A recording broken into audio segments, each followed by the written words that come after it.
안녕하세요. 반갑습니다. 오늘도 거룩하고 복된 시기를 맞이해서 전에 나오신 믿음의 가족들 진심으로 환영합니다. 또 나오지 못한 집에서 온라인으로 보시는 우리 믿음의 가족들도 이 시간 함께 해주시기 바랍니다. 생전 안 해보던 컴퓨터로도 한번 시작을 해보려니까요. 조금 어색하고 떨리네. 근데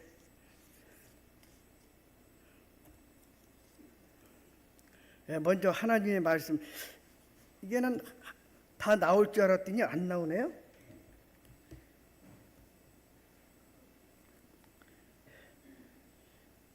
제가 그냥 마태복음 7장 21절에서 27절인데 17절로 적어놨네요. 그래서 그냥 제가 성경책을 보고 잠깐 읽어드리겠습니다. 나더러 주여 주여 하는 자마다 다 천국에 들어갈 것이 아니요 다만 하늘에 계신 내 아버지 뜻대로 행하는 자라야 들어가리라. 그때 내가 그들에게 밝히 말하되 내가 너희를 도무지 알지 못하니 불법을 행한 자들아 내게서 떠나가라. 그러므로 누구든지 나의 이 말을 듣고 행하는 자는 그 집을 반석 위에 지은 지혜로운 사람 같으니 비가 내리고 정소가 나고 바람이 불어 그 집에 부딪히되 무너지지 아니하나니 이는 주추를 반석 위에 놓은 까닭이요. 나의 이 말을 듣고 행하지 않은 자는 그 집을 모래 위에 지은 어리석은 자 같으니라. 이런 말씀을 가지고 오늘은 제목이 지혜로운 신앙의 건축자라고 제목을 붙였습니다.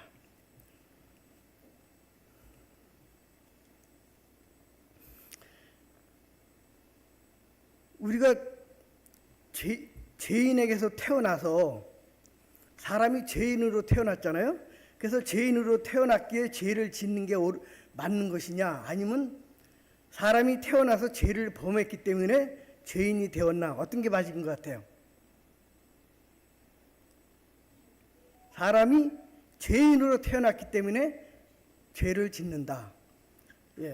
사람이 죄를 짓는 것은 불가피한 상황입니다. 이 세상이 죄의 세상이기 때문에 우리는 밖에 나가서 무엇을 봐도 남의 차를 보면은 내 차보다 더 좋으면 배가 아프고, 내가 남들보다 더 좋은 차를 가져야 되고, 남들보다 더 좋은 집을 가져야 되고, 남의 떡이 크게 보이고 맛있게 보이면은 내가 떡이 더 커야 되고, 내가 더 많이 가져야 되고, 사람들의 속에는 무엇을 봐도 항상 이기심과 탐심과 욕심이 늘 서려 있습니다. 죄의 세상이기 때문에 죄가 그럴 수밖에 없어요. 어린아이가 지나가다도 아무리 배가 불러도 맛있는 냄새가 나거나 찐빵에 김이 모락모락 날 때면은 먹고 싶은 게 어린아이들의 욕심입니다. 근데 만약에 주인이 없으면은 마음속에서 어떤 반응이 일어나요? 저 하나 먹고 싶은데 주인이 없는데 하나 얼른 집어 먹을까? 그러면 또 한편으로는 안 돼, 그것은 나쁜 짓이 하지 말어. 그런데도 사람은 죄인이기 때문에 죄가 이겨요. 꼭 많은 사람이 죄를 범하고 말더라고요.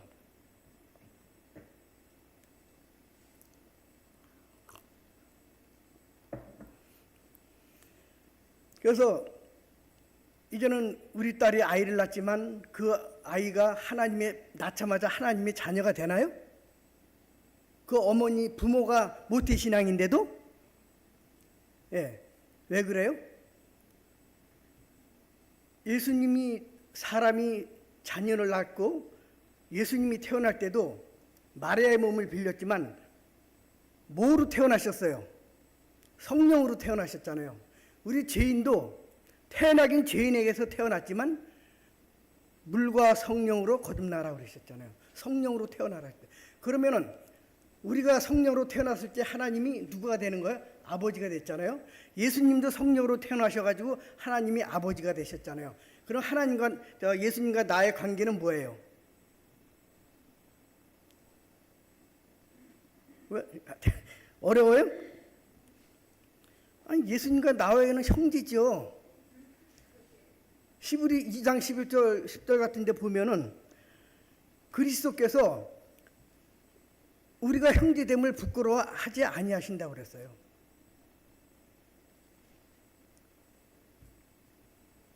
그래서 우리의 삶을 하나님이 우리에게 주실 때 사람에게는 영혼을 사랑하는 마음을 주셨지만은 다른 동물이나 이런 저기는 영혼을 사랑하는 마음을 주시지 않았어요. 그들은 그냥 짝짓기에 불과한 것이지.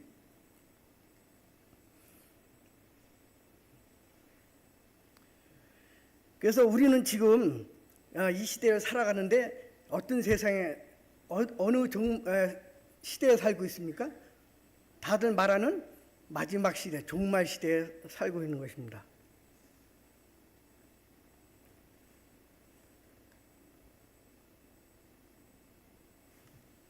어떻게 된 거야? 예, 왜 안 나오지? 예? 이거는 아까 한 거고. 마태복음 24장 44절에 이러므로 너희도 준비하고 있으라. 때가 생각하지 않은 때에 인자가 오리라. 인자가 언제 오시는 거예요? 마지막 재림 때, 재림에 종말 때 오시는 거잖아요. 그런즉 마태복음 25장 13절에는 그런즉 깨어 있으라 너희는 그날과 그때를 알지 못하니라 이렇게 말씀하셨습니다. 그래서 늘 우리는 준비하고 깨어 있으라. 그래서 그 말씀에 보면은 때가 가까웠으니 머리를 들라 그랬습니다. 머리를 들라. 왜? 때가 가까웠으니. 이런 말들을 보면서 우리가 늘 깨어서 준비하라고 하는 것입니다. 우리 집에 누가 그러는데 12시에 도둑이, 전에도 옆집이 그랬는데 오늘 아마 도둑이 들어올 거야. 꼭 조심해야 돼. 그러면 마음 편히 자겠습니까? 깨어 있겠습니까? 도둑 때문에 겁이 나서라도 지키기 위해서는 깨어 있듯이 우리의 생명과 직접 관계 있는 예수님이 직접 나를 데리러 오실 때에는 우리가 준비하고 있어야 되지 않습니까? 열처녀 비유처럼 미련한 다섯 처녀처럼 잠을 자야 되겠습니까? 깨어서 준비해야 되겠습니까? 그래서 종말의 신앙에 살고 있는 이때를 가리켜 말하고 있습니다. 그 다음에 순교의 신앙이 있습니다. 우리가 신앙생활하면서 주님이 오신 그날 전까지 우리는 누구든지 제 목숨을 구원하고자 하면 잃을 것이요 누구든지 나를 위하여 제 목숨은 잃으면 찾으리라. 자, 예수님의 모든 사업을 위해서 헌신하고 봉사하고 또 여러 가지 일을 하다가 죽는 자는 순교를 통해서 구원을 얻는다고 그랬습니다. 근데 강사님들이 가끔 이렇게 설교하실 때 보면 전쟁통에 이 총을 든 군인들이 와서 이 교회 안에 있는 사람들에게 너희들은 하나님을 믿으면 안 돼. 그래서 믿는 자에게는 내가 총을 사살하겠다. 그러니까 죽기 싫은 사람은 하나님을 믿지 않고 나가겠다는 사람은 내가 살려주겠다 하면은 아마 나가는 사람도 있을 것입니다. 그러나 죽으면 무릅쓰고 그래도 내가 하나님을 믿겠다. 그런 사람은 물론 거기서 총살을 당해도 그는 하나님을 위해서 죽었기 때문에 순교입니다.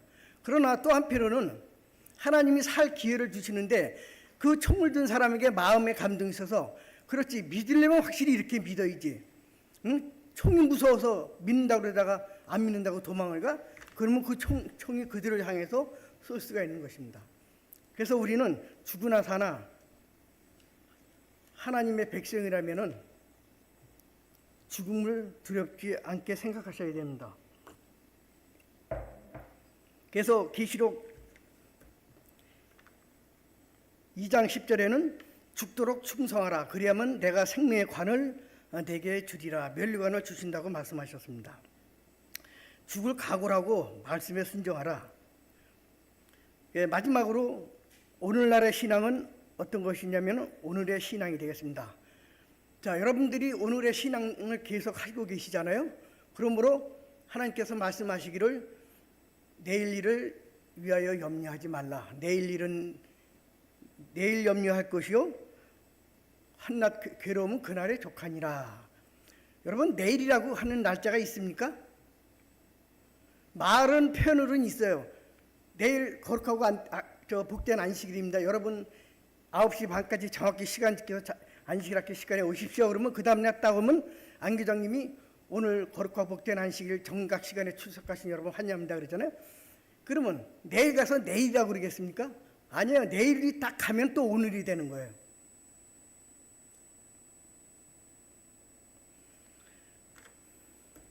히브리 3장 13절에 오직 오늘이라 일컫는 동안에 매일 피차 권면하여 너희 중에 누구든지 유혹으로 완고하게 되지 않도록 하라. 즉 죄의 유혹으로부터 강팍하게 됨을 면하라 하는 것입니다.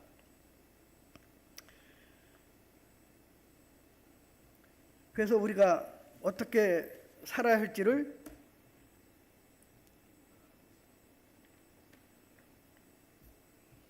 사람들은 살아가면서 내가 좀 더 하나님 안에서 뜻깊게 어떻게 해서 살아야지.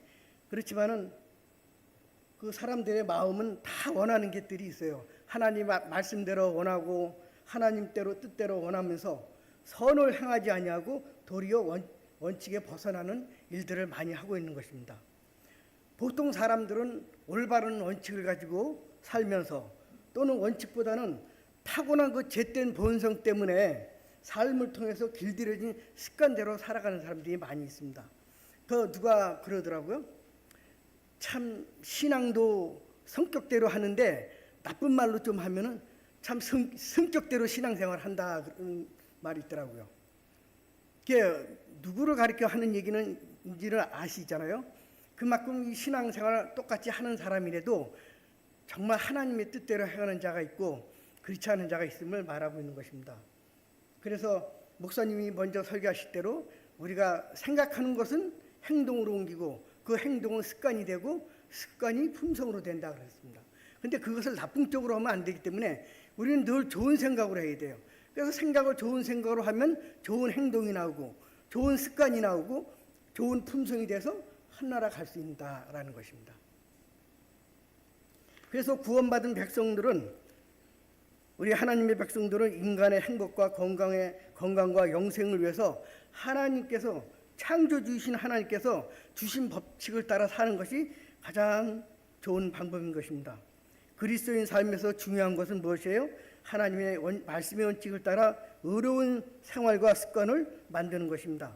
그런데 그렇다고 우리가 인간의 결심과 의지만 가지고 되겠습니까? 어떤 도우심이 필요해요. 우리가 살아가면서 성령의 도우심이 간절히 필요한 것입니다. 그래서 오늘 이 시간에는 오늘 본론의 제목인 지혜로운 신앙의 건축자다. 건축자라가 무슨 뜻이냐면 우리 인생의 건축, 인생의 집을 어떻게 짓느냐가 중요합니다. 하나님의 뜻 안에서 하나님의 백성으로 집을 짓고 살아야 되겠다 하는 생각을 다 가지고 계시죠. 근데 그렇지 못한 사람이 많다는 것입니다.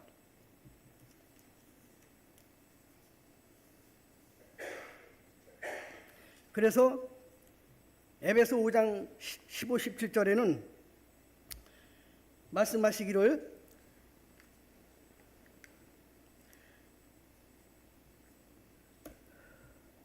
그런즉 너희가 어떻게 행할지를 자세히 주의하여 지혜로운 자와 같이 하지 말고 지혜 없는 자 같이 하지 말고 오직 지혜 있는 자 같이 하여 세월을 아끼라 그랬습니다.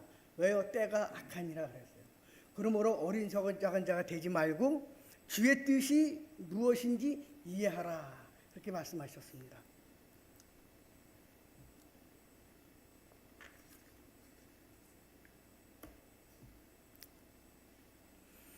자, 그래서 하나님의 말씀은 살아있고 운동력이 있고 활력이 있고 좌우에 낯선 어떤 검보다도 예리해서 혼과 영과 관절과 골수를 찔러 쪼개까지 하며 또 마음의 생각과 뜻을 감찰한다 그렇게 말씀하셨습니다.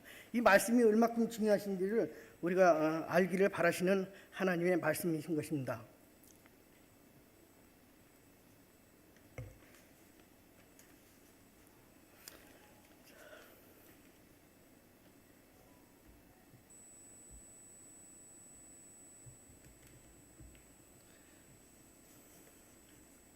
이 컴퓨터하고 함께 안에다 보니까 자꾸 좀 헷갈리네요. 그래서 자, 세상에 사는 사람들은 어떤 희망을 가지고 살까요? 아주 돈을 많이 벌고 남들보다 잘 살고 어떤 꿈과 희망을 가지고선 사는 사람들이 많이 있습니다. 그 가운데서도 예수님께서는 삶의 방법 중에 지혜로운 자와 지혜롭지 않은 자의 그 삶을 우리에게 가르쳐 주고 계십니다. 지혜는 옛날이나 지금이나 우리들로 하여금 올바른 길로 살고 그 길로 가기를 바라는 사람들에게 주시는 지혜인 것입니다. 그런데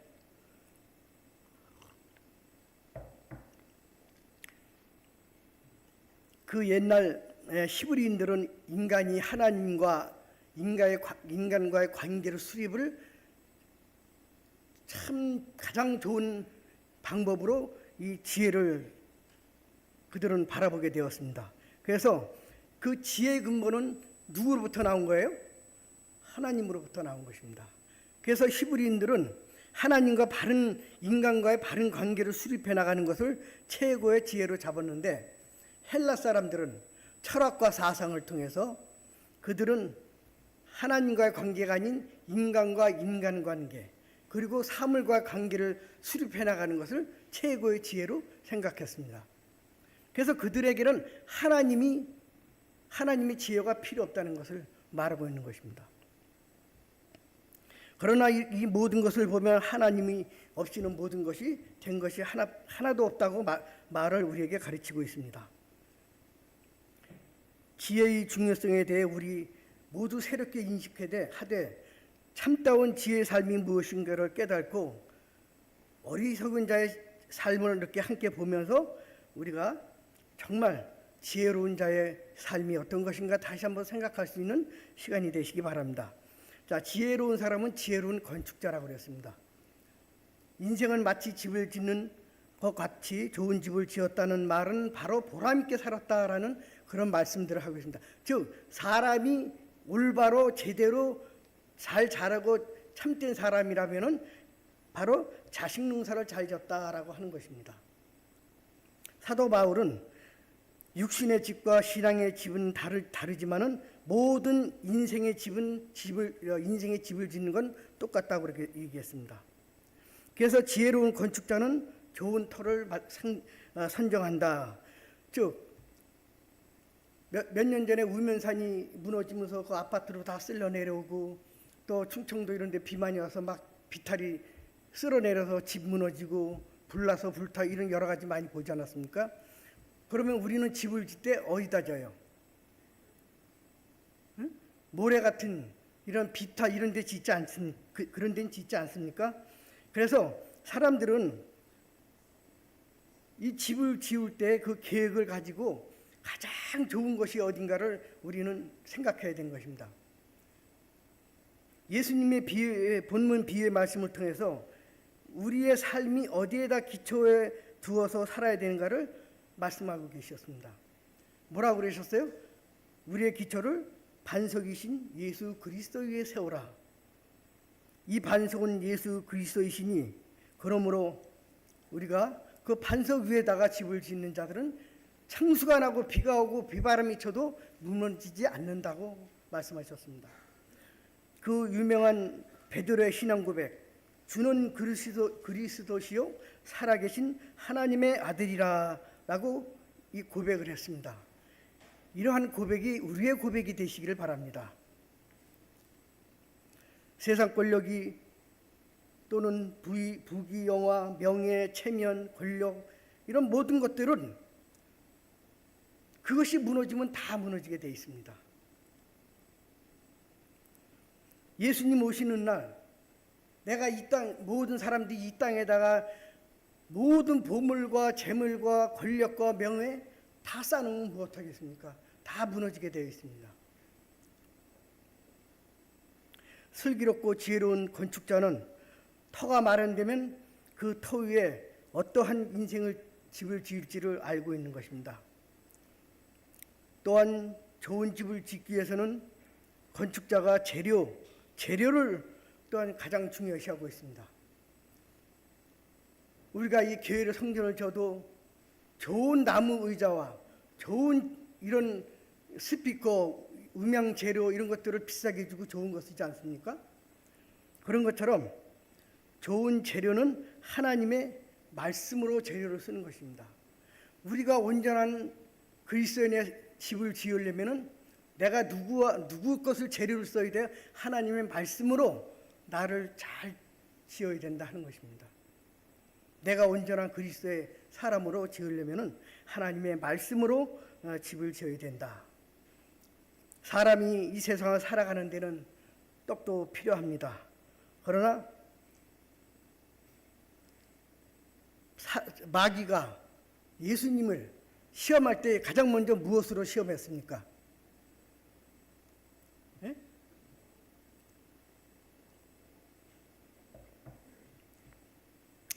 마귀의 첫 번째 시험은 예수님을 첫 번째 떡을 시험하신 것입니다. 네가 하나님의 아들이거든 명하여 저 돌덩어리가 떡이 되게 하라. 예수님이 40일 동안 무엇을 하셨어요? 기도를 하셨잖아요. 그러니까 마귀는 예수님이 이 시간에 가장 필요한 것이 무엇인지 알아요. 얼마나 배고프겠습니까? 그렇지만은 예수님은 또 말씀으로 그것을 유혹을 물리치셨습니다. 진실로 사람이 떡으로만 살 것이 아니요 하나님의 입으로 나오는 모든 말씀으로 살 것이니라 하고 말씀으로 이기셨습니다. 그래서 하나님의 말씀은 아까 읽어드렸지만 정말 운동력이 있고 어떤 날성검보다도 예리해서 모든 영과 혼과 관절과 골수를 쪼개고 감찰할 정도로 그러한 말씀입니다. 이 세상 모든 것이 다 말씀으로 지어졌기 때문인 것입니다. 또 집을 우리 마음에 이 하나님의 집을 지으려면 좋은 설계도가 필요한 것입니다. 이 설계도는 바로 하나님의 뜻이라고 말할 수 있습니다. 하나님의 뜻대로 집을 지은 자는 아까 말씀대로 실패하는 비율이 없습니다. 내 생각, 내 마음대로 내가 짓고 싶은 대로 지으면 그 집은 언젠가는 무너지게 되어 있습니다. 그러나 하나님의 방법대로, 하나님의 말씀대로, 하나님의 계획대로 만들어진 모든 것은 무너지질 않습니다. 이 세상 모든 만물을 하나님의 말씀으로 지으셨습니다. 얼마나 아름답고 얼마나 정말 우리가 보지 못해서 그렇지 바닷속에 있는 그 열대어 같은 거 노랗고 빨갛고 파란 것들 많지 않습니까? 그 열대를 보면 얼마나 이쁜지 몰라요.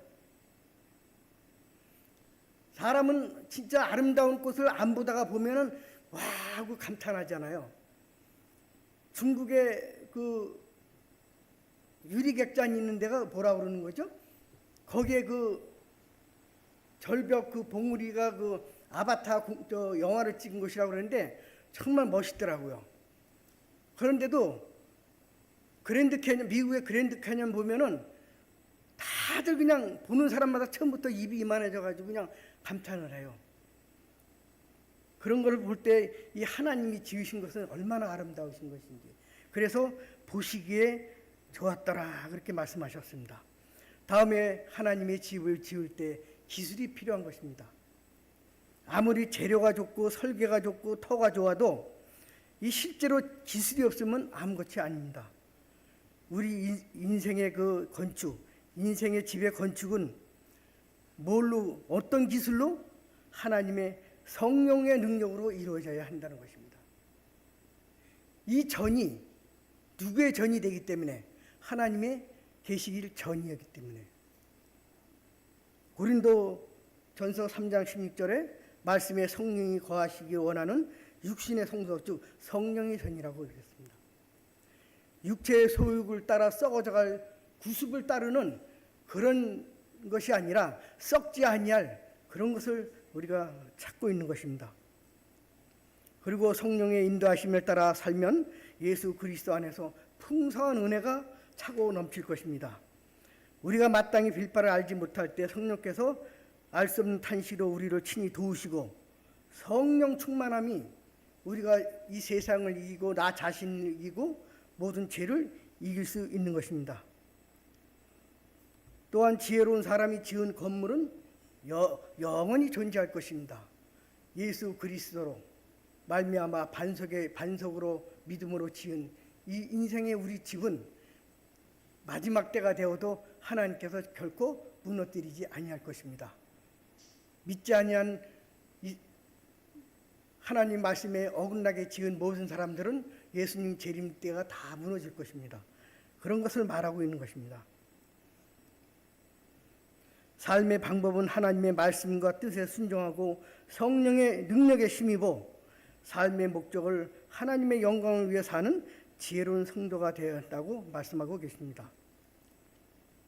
지혜로운 사람을 신랑을 맞이하는 열처녀의 비유와 같습니다. 이 설교는 많은 사람들로부터 들으셨을 줄 압니다. 이 열처녀는 숫자의 관계는 아무것도 없습니다. 단지 열처녀라는 비유는 예수 그리스도를 믿는다고 하는 공언하는 모든 수많은 사람을 포함하는 것입니다. 그들이 비록 여기에서는 10명을 가지고 5은 구원받고 5은 버림을 받는다고 그렇게 얘기했지만은 이 세상의 지구에 있는 그 인구가 50억이면 우리는 30억이 구원받을지 20억이 받을지 그거는 모르는 것입니다. 그래서 우리는 단지 내가 버림을 받지 아니하고 하나님 앞에 신랑을 맞이하는 슬기로운 처녀 안에 들어가야 한다는 그 사실만을 드리고 얘기하고 싶은 것입니다. 처녀는 준비하는 사유니 너희도 이와 같이 유비무환의 자세로 살아가는 것이 마땅하다라고 말씀하셨습니다.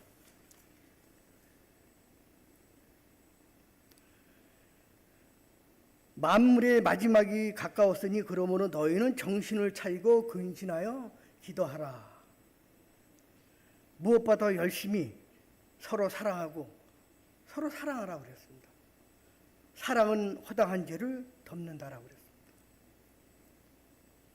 아직도 많은 사람들은 사랑한다고 하면서도 내 이웃, 내 옆에 사람을 시기하고 모함하고 헐뜯고 그런 사람들이 아직도 많습니다.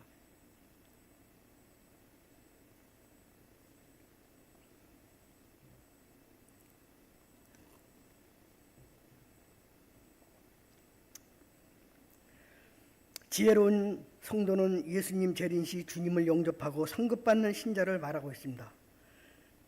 분명히 하나님의 뜻에 따라 성령의 인도하심을 따라 사는 자는 구원을 받을 것이고 하나님의 뜻에 어긋나게 사는 자는 버림을 당할 것입니다. 그 원인은 어디에 있다고 합니까?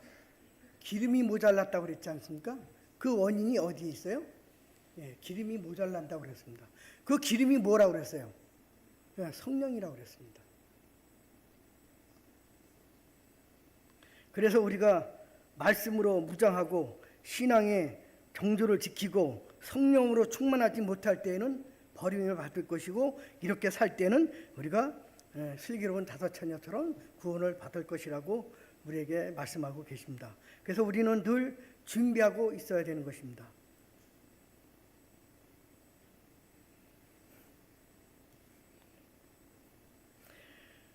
마지막으로 우리 지혜로운 사람은 청지기의 삶을 사는 것입니다. 우리는 지금 하나님의 청지기로 살고 있습니다. 자, 그런데 우리가 청지의 입장에서 살면서 우리는 모든 지혜로운 청지기는 모든 재물과 달란트와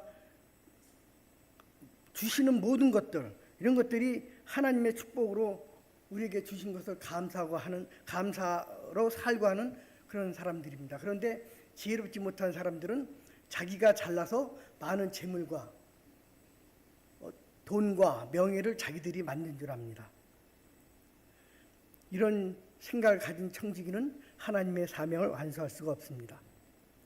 지혜로운 청지기는 재능과 돈과 권력과 모든 물질들 이런 것들을 하나님을 위해서 사용해야 한다는 것입니다. 지혜로운 청지기는 하늘의 보물을 쌓아두려 하는데 어리석은 자는 세상에 쌓아두는 자다 이렇게 또 말씀하셨습니다. 많은 사람들이 돈을 벌면은 뭐를 해요?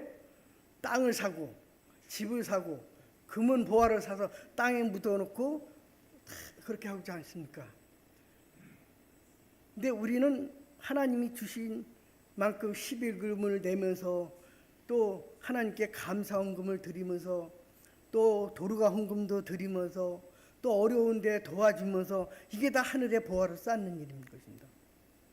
분명히 하나님께서는 이것을 나중에 다 주신다고 말씀하셨습니다.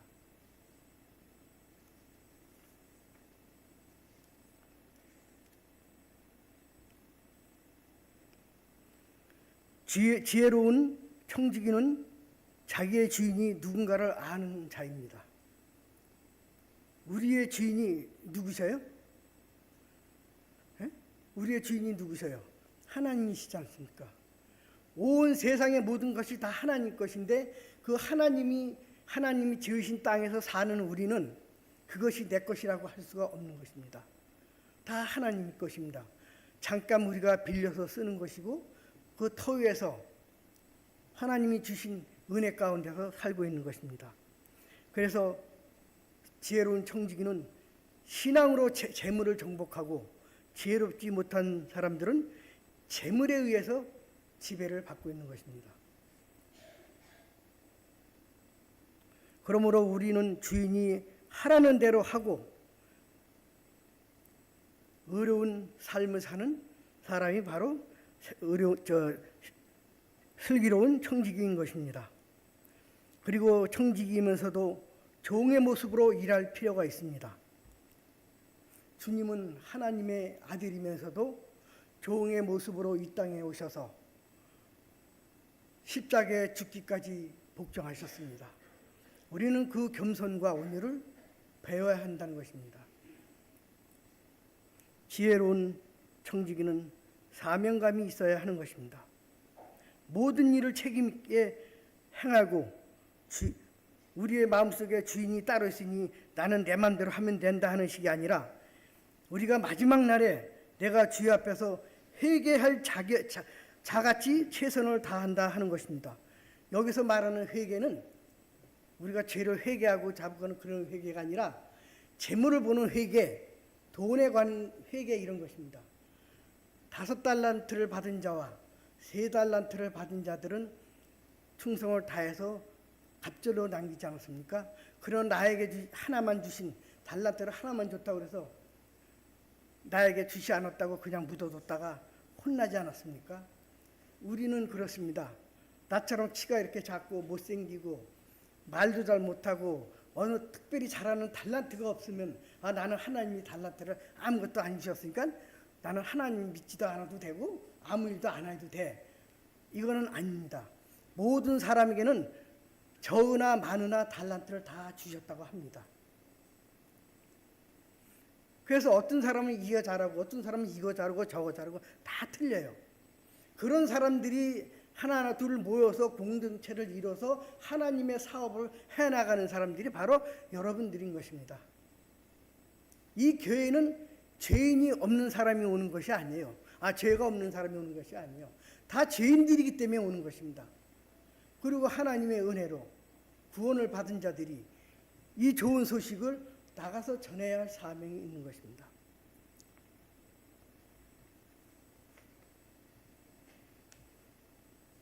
마태복음 25장 23절에 그 주인이 이르되 잘하였도다 착하고 충성된 종아 내가 적은 일에 어떻게 했다고요? 충성하였음에 내가 네게 많은 것을 맡기리니 네가 나의 주인의 즐거움에 참여할지어다 이렇게 말씀하셨습니다. 많이 했건 많이 달란트를 받았건 적건 우리는 하나님의 말씀에 따라 적으면 적은 대로 많으면 많이 받은 대로 죽도록 충성하면 되는 것입니다. 그 하나님께서는 분명히 아까 계시록 말씀대로 내가 죽도록 충성하라 그러면 내가 네게 뭐를 주신다고요? 생명의 면류관을 주신다고 말씀하셨습니다. 시계가 지금 넘었습니까? 길다고 생각하시면 조금 주무셔도 돼요. 말이 조금 늦어서 그러니까 조금